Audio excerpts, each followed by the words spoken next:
You're going to hear the voice of Grandma Iole Martinat Banker, Iole Martinat.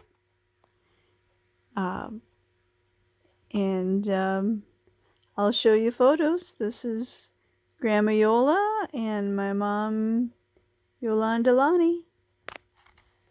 Because we had a good pool room. We had the piano. Yeah, we had a piano, so it was a little bit crowded with the pool room. In the pool room?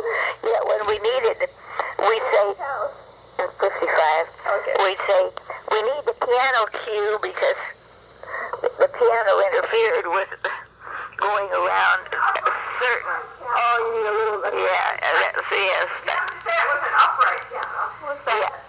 Like that one. It's bulkier, you know. High. It goes up high. Yeah.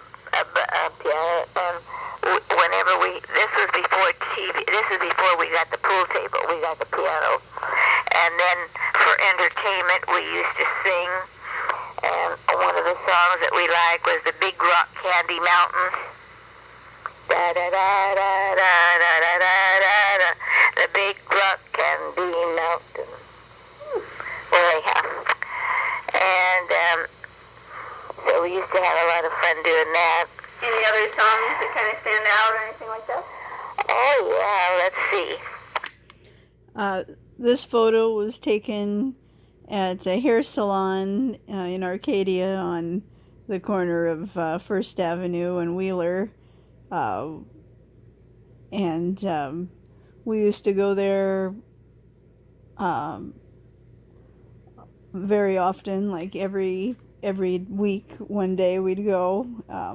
For a while all three of us went, and then I think my mom went separate days, and Grandma and I went another day together, and we had a lot of good times there, just being there together. And we'd go to the spaghetti factory for lunch after, and a lot of times I'd bring my own things to read there, like papers about the economy or stock market, little articles, or just schoolwork. And Grandma Yola would always read the magazines like that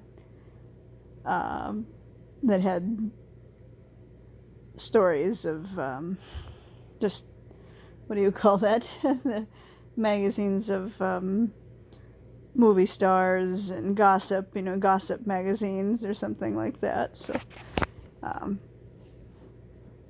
and we enjoyed talking to our hairstylist, and I would practice my Spanish with her. She was from Costa Rica, Sonia, and Grandma enjoyed chatting with her too. Okay. So, other songs they played on the piano? Any other songs that kind of stand out or anything like that? Oh, yeah, let's see. You played songs on the piano? Yeah, we played the piano. Yeah, played on the piano, and you were the pianist. Yeah. So this photo shows the hair salon that we used to go to quite often. So often, once a week or so. We had to stop going there. Grandma and I stopped going there when Grandma was in a wheelchair and she couldn't stand up anymore. She was just too unsteady and couldn't really stand up or walk. So it was too hard to wash her hair in the wheelchair. You gotta be able to get up from the wheelchair and sit in a salon chair. Lay down in a recline in a salon chair to get your hair washed. So that's why we had to stop going. But my mom continued to go. Yolanda Lonnie Banker Coates, she kept going to the salon until the salons were shut down from the coronavirus pandemic in 2020. And she really missed going after that. Her hair missed it too. She looks completely different now.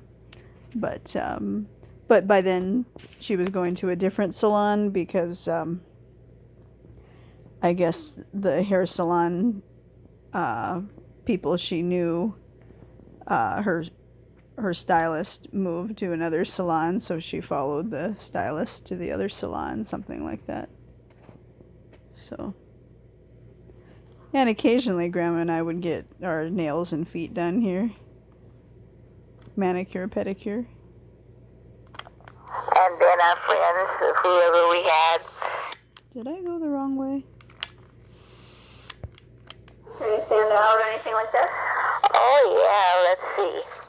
You played songs on the piano? Yeah, we played the piano, played on the piano, and... You were the pianist? Yeah. Wow.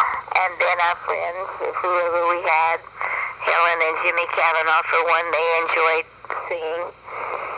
So we gather around the piano and sing, and, you know, I don't know, maybe there are still families that do that, but it doesn't seem like there's that much people that, well, I guess there are. I guess we did it over at Jack's Thanksgiving.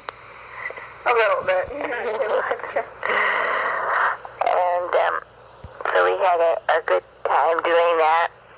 And this is in Ojai, at a Mexican restaurant in Ojai. We had a very good time. Oh, what I was telling you about was the rubber gun fights. The kids would go hide in cupboards, and Lonnie and Jack would go hide in cupboards, and then Bob would have a gun, rubber gun, and he would go around looking for them, and if you got shot, you were dead. And so the kids liked it. I think Lonnie was a little scared of them. Yeah, me too. And it was like hide and go seek, you know, only with a rubber gun. Get shot. Unless you could sneak away and you could go get the shooter, and if you shot the shooter, then he was dead. Uh-oh. So that was fun, and could only do it in a big house, big old house with lots of cupboards and closets and cubby holes. Yeah. Okay. And old houses had a lot of cubby holes and closets, at least this house did. And that was really a fun house. And the kids one time, I remember, they wrote this play. I think it was a play. I mean, I don't remember whether they went to the library and got this play. And they had little neighborhood friends that they played with. And they put on a show. We had a long front porch, which was 30 feet wide by, at least 30 feet long, and about 10 feet wide. I guess that's the porch at 9855 she's possibly talking about. This photo was taken in Ojai as well. We love to get the ice cream there. Sometimes that would kind of be our lunch. And we would always refer to this as Suta I Porti. Suta I Porti. Suta I Porti. Like under the arches there are, I guess it kind of means like under a bridge, you know, which would have arches. So anytime we see arches, you know, and this is in Grandma's Prustinank dialect, anytime we saw arches, we say Suta I Porti. Front porch, which is 30 feet wide by, at least 30 feet long, and about 10 feet wide. And that was the stage. And then customers, or the audience sat in front to watch the play. So I think they charged them a penny to come and watch the play. So they put on a play, and it was kind of cute. Then they had refreshments afterwards. A big show. That was a cute show. Would this be a good stopping point, or Well, what more? Where do you want me to go? I think you've been going for over an hour, and I don't want to get your throat funny. Well, it's not funny. I know it's not funny now, but why don't we do some later this afternoon? Right. Well, after we got back from our little jaunt to Italy, which was a wonderful trip, Bob got a job as a corporate pilot for a company. What company? Aircraft Associates. And so it was kind of neat because he traveled in his plane. It was his plane. He leased it. It was his own plane, but the company paid for the maintenance and the gas and all that. Do you remember, like, what kind of plane? Yeah, he had a Mooney. A Mooney is kind of, it used to be kind of the race car Of the sky. Of the sky. And we had a lot of fun going to pick it up at the factory. We went to pick it up at the factory at, where was that? It was in Texas. And we went directly to we delivered his, an older plane, to somebody there, and then we got to get he got to get a brand new, right off of the assembly line. Oh, wow, you're the first owner. This picture was taken at Ojai, right by the Suti Porti you just saw, those arches. And across the street there was a park, and I think they'd have concerts there in the park, but I don't think we ever really went to a concert. But we just saw it. It's a nice looking park, a pretty little arch there. First Single engine. Single engine, what do you call it when the wings are low wings? Low wings. Let's see. You mean, it's not two wings. it's not a biplane. No. Uh-huh. Well, anyhow, four place. Four place? Four place. Oh, 4 seats? 4 seats. Back seat and front seat. And So the Mooney airplane that Grandpa Bob had was a 4-seater. It sat 4 people. 4 seats. Back seat and front seat. And of course, there weren't very many instruments on it yet because, that you have to put in yourself. That you didn't buy it with all the instruments in it because he could get them wholesale. So he had just the bare minimum, which was altitude. I don't know what you call that thing. The altitude. Altimeter, maybe? Altimeter, I think it's called. And just the very bare necessities. You had to fly home like that? Yeah, we had to fly home like that. Of course, I was kind of scared because he'd never flown this type of airplane, but he was such a good pilot that he could fly anything. But, of course, it did help to have instruments since he was an instrument-rated pilot. In fact, he used to teach airline pilots to use their instruments. And this photo was taken in Boston when all 3 of us, Grandma Yola and my mom, Yolanda Lani, went there for the summer in 1998. I was going to Harvard Summer School, taking an Italian course. I was just a junior in high school going into my senior year, so I was 17. And Grandma Yola and my mom, Lonnie, rented this, the bottom floor of this house in one of the neighborhoods of Boston there, and I stayed in the dorms. So that's kind of what my mom, Yolanda Lani, looked like in 1998. And so he was very qualified. And technology. Oh, yeah, in those days, And so we got in, and where was that? In Texas. And this photo was taken when we rented the bottom floor of a house on Balboa Island, which is just barely off the coast of Newport Beach in California. It's just like a bridge that is really short away from the mainland.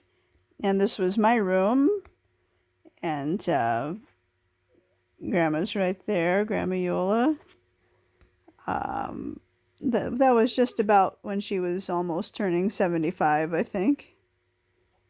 But you can see on the ceiling here, I had wrote out words and their definitions for the SAT that I was studying for. So all up on the ceiling, I had lots of words to remember and study, and I tried to have them up there so I could just see them every day and try to remember what they were, what they meant. And so we got in, and where was that? In Texas. I know it if I heard it, but anyhow. Amarillo or... No, it wasn't that big of a town. Brownsville? Yeah, that's where... anyhow, we did get to fly over the president, not... Reagan? No. He had his home down there. Oh. But you were not allowed to fly over his ranch. You had to circle. You had to, on the map it says you'd probably be shot down. What was his president? Long time ago? Yeah. Before Carter? Yeah. Well, he was vice president when Reagan was, when Kennedy was shot. Who was that? Let's see here. After, I've kind of forgotten. I did take a test where I had to list all the presidents of the times, and I just kind of forgot. Well, he was... Eisenhower, I don't know. We don't know. Linda Bird was his wife's name. Johnson? Johnson. Lyndon B. Johnson. Lyndon Baines Johnson. Okay. So, anyhow, he had a big spread there, so he had to fly way around it, because, but, just from the air, it didn't look like much to me, but... This is that house that we rented the bottom floor of in Boston, and it was a really old house, like it had been there for hundreds of years. Everything was so green over there in the summer, so many thunderstorms and a lot of rain and stuff like that. Way around it, because, but, just from the air, it didn't look like much to me, but I'm sure it was very nice.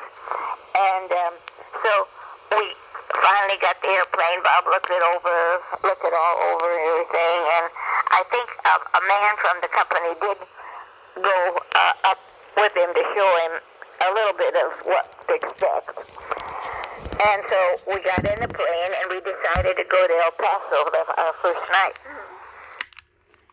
And this photo is that house you just saw, the house in Boston that Grandma Iole and my mom Yolanda Lani stayed in, or rented during the summer of 1998 when I was going to Harvard summer school. Right across the street from that house that they were renting was this nice park, and just a small little park, but just nice that, they could see some trees and grass. And El Paso, if you've ever been to El Paso, it's kind of an interesting town, at least from the air. It's surrounded by mountains.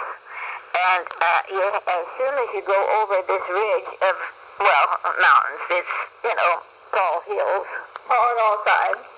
Yeah. Oh. It does go into Mexico, too, I think. And then it's flat. It's, it's just like we are here. Like El Monte. Surrounded by mountains. Yeah, and so it was pretty desolate till we got there. you don't fly over too much. And it was getting night. It was nighttime. And it's always more spooky at night. Oh, yeah.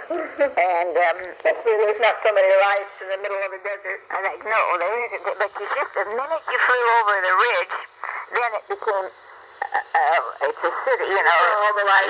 Yeah. And since Bob didn't have any instruments that would allow him to talk to the tower, he had to signal somehow. Don't ask me. I don't know how he did, but yes, he did have he could talk to, I don't know if they had a tower or not, but anyhow, they had to give him the green light to land or not the green light, so. Yeah, I think you need something to talk to, you know. Yeah. So, well, you have an intercom, but you don't talk to the tower direct somehow. And so they flashed the lights on for him, so. Oh. Anyhow. And this photo was probably taken in the Boston area. And there, my mom, she was probably around, it was around 1998, so she wasn't quite so skinny back then. I was kind of happy to get down on the ground. Things always look a little bit different at night, you know. And that reminds me of a story that... This was the summer of 1998. I don't know for sure if this was going to Boston or coming home from Boston. I'm really not sure. I kind of want to say, just looking at the sky, having it be nice and blue and so sunny, that it was probably before we went, like going to Boston. But I am pretty tan there, so maybe it was at the end of the summer after I got more tan, but I'm just not sure. I look pretty happy, so but my hair is kind of looks like it did in Boston. The humidity kind of gets to your hair, so I'm really not sure, to tell you the truth. Bob's home. Whoops. Different at night, you know. And that reminds me of a story that Bob's home was in Des Moines, Iowa. Was he born in Des Moines or Waterloo? Des Moines. What's Waterloo? Where he went to high school? Or? That's it. No, it was just another little town, but he had nothing to do with Waterloo. Oh, okay. But there's also Truro. I'm not sure if he was born in Des Moines or Truro, but he had something to do with Truro, I thought. But his cousins, I think, lived there. I don't know. Oh, so maybe the cousins lived in Waterloo? Grandpa's cousins, Herb and Harry Reed. They were twins. But we decided to one holiday or something to fly to see his parents who lived in Des Moines, Iowa. And we decided to make it all the way from here without stopping. Oh, my God. And, of course, you know, Back in those days. yeah, but, you know, had to. I'm not exactly sure when this photo was taken, but I think it was most likely taken during my college days, so, you know, around between 99 and 2003. He wanted to make it in one day, and so, of course, it had been a beautiful, beautiful day. All during the daytime, you could see 360 degrees, you know, the Rockies and everything. Oh, wow. It was just a beautiful trip. The whole day that they were flying during the day was really beautiful. No, you know, nice weather and no problems during the daytime of their flight. As we approached Des Moines, it was nighttime. Again, nighttime. But this time he had all his instruments. That's good starting point. But it started to rain and pour. And it was raining so hard that you you couldn't see half a foot in front of you. No, you couldn't see anything. You didn't know whether you were upside down or not, because when you get in that milky soup, It's like fluid or something. Well, a lot of clouds. yeah, we had to get down to the ground. Oh God! So you were flying in the clouds and And the fog and the rain and what about the wind? Wasn't that wind? Oh yeah, you had to. Bob always had to account for the wind, of course. Did you feel the wind in the? I don't know. I was so scared. I didn't know. I said, "Oh God, if you just let me land on the ground, I'll never go flying again." I was so scared. And of course, the pilots in those times, and you really got to trust your instruments, because there is no, when you're in that milky soup, you can't tell if you're upside down or straight and level, or so your eyes have to be glued on your instruments. This is a photo of me, Annie, Andrea, when I was a little baby, toddler. Straight and level, or so your eyes have to be glued on your instruments, and you have to trust them. You cannot trust your gut feeling. No, you swear you're upside down, and you're really not, or you swear you're level, and you're not. And so the nomenclature of the guy in the tower and the pilot is very foreign. They had a language all of their own. Oh, you didn't know what they were saying, and I have no idea what they were talking about. And whatever they said. And then the control tower said, "Well, you're coming in fine. You're coming in. You're coming. They not guided him, but told him that he was on course. And you have to sometimes be squeezed in between other airplanes so that only one of you lands. And be sure if they have one or more runways that you get on the right runway." And I'm sure they had more than one runway, because Des Moines is a fairly big town. So, and you just can't see anything. And then all of a sudden, we were looking at the blue lights on each side of the runway. They have blue lights, and there he landed, just perfect, just perfect. out of the milky soup. Out of a milk. Just picture yourself in a bowl of milk. Hi, Mom. Okay, we'll pick it up. Just 1 second. And so I swear, I even swear to this day, I don't know how he did it, but we landed just right, perfect.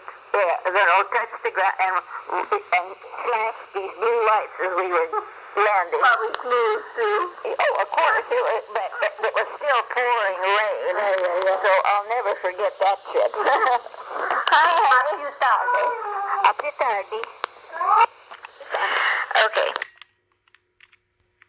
And this photo was probably taken in Solvang, where we rode these little carts around, and of course they have these at parks and things too, not only at Solvang, but I guess that's where we rode them. And we visited the split pea soup place, the Anderson's split pea soup restaurant. Grandma liked it there. I did too. It was cute in there. Okay.